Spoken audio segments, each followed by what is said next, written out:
You guys again. Why do you guys always catch me at such weird times? I'm just about to get ready for bed, but I've got a marinade I gotta get ready because my friend Bosch is coming over tomorrow for dinner. So I'm Roxanne. It's another great day to be alive, and welcome to the Practical Girl's Guide to Cinnamon Pork Tenderloin. I've got my apron on. I'm ready to marinate.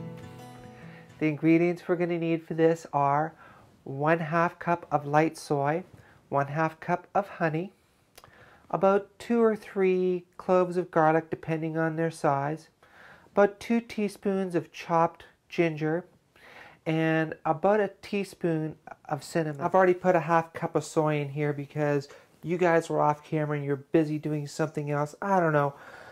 Now I'm going to put the 1/2 cup of honey into here. I'm going to use pre-chopped ginger. You can do fresh. I just don't have any fresh right now. Or you can also do ground ginger powder. Now you'll have to cut back the amount of ginger you put in by half when you're using a dried spice. There we go. 2 teaspoons of ginger. The ginger gives it a really nice bit of zest to it. You never peel a garlic clove. What you would do is you put your knife on top of it, give it a tap, like so. Now you can see just how beautifully all of the peel comes off. I'm going to put in my press, and there we go. And I'm just going to use the knife to sort of get that stuff off there. And then I pull the residue out. Cinnamon. Almost forgot the cinnamon. And 1 teaspoon of cinnamon. And now we're all set to go.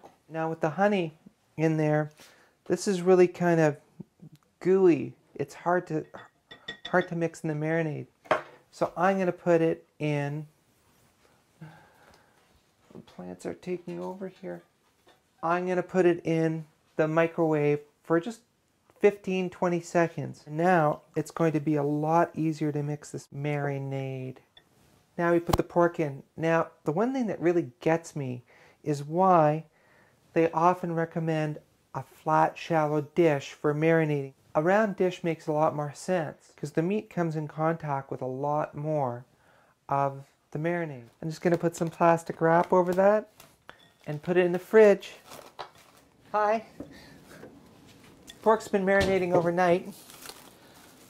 I'm just going to get the tongs out and turn it over so that it gets marinated evenly on both sides. Now, I'm going to put this in a glass dish, but the glass dish doesn't give me the reflectivity that I want when it comes to broiling. So I'm going to lay down some tin foil on the inside, shiny side up.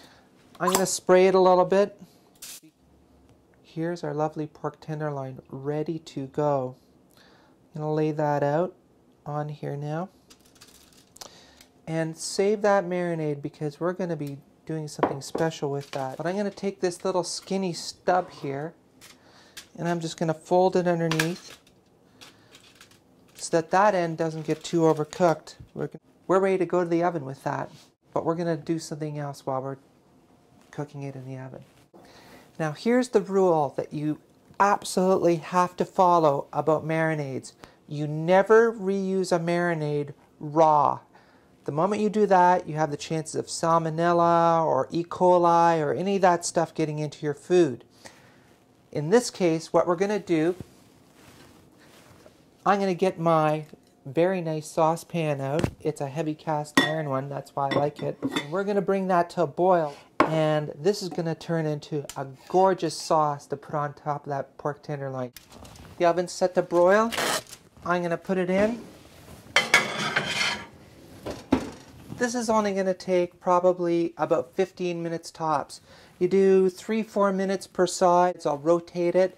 And the thing about pork tenderloin is you definitely do not want to overcook it. You want that to be beautifully tender and moist on the inside. I'm going to take the marinade and I'm going to bring it to a boil. The only way this is safe is by running it for a couple of minutes, boiling, to kill off any bugs that there might be in there from the raw meat. I can't emphasize this enough. This is the only way you're going to make this marinade into a beautiful sauce, but it's well worth it.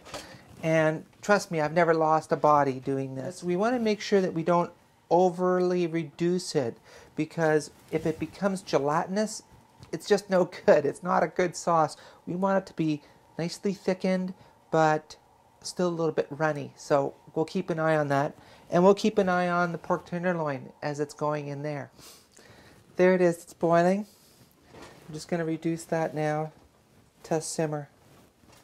And we're going to reduce that to about half. In the meantime, I'm checking on my tenderloin.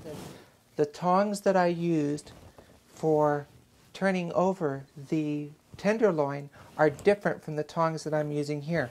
Once again, because I don't want to cross-contaminate from my raw meat to my cooking meat. And that's coming along just fine. This is going to be great. Okay, those tongs that I had, they don't work really well with this particular thing, so I'm changing tongs now. Now you can see there is a really nice thick bubbling going on. That's a good way to identify it, and you can see how it's sticking to the spoon. That's exactly where we want it. We're going to take that off. There we go. That's looking in great shape. It's all caramelized and beautiful looking. It's important to let it sit. Otherwise, what will happen if you start cutting it too early, the juices will just flow right out of it. We want to let it sit so it'll suck that back up about 4 or 5 minutes tops, and we'll be fine. But you do want to tent it to keep it warm. Cinnamon, pork tenderloin. You see how it's drained a little bit? It's fine, don't worry.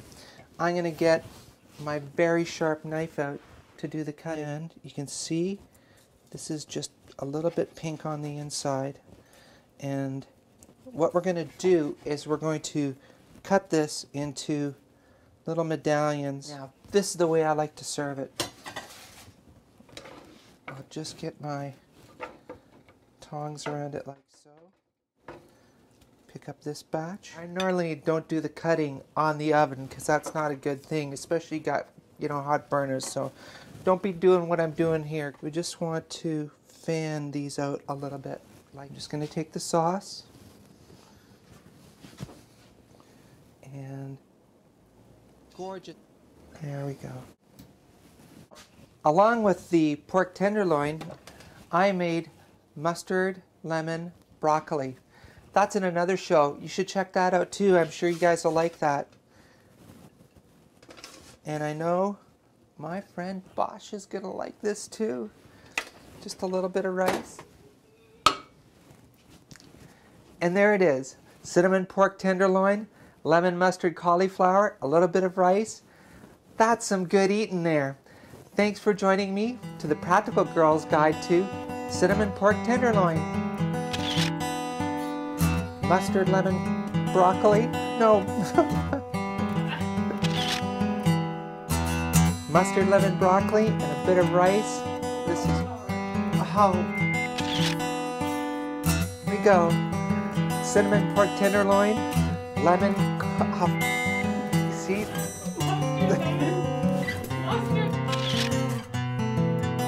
And then,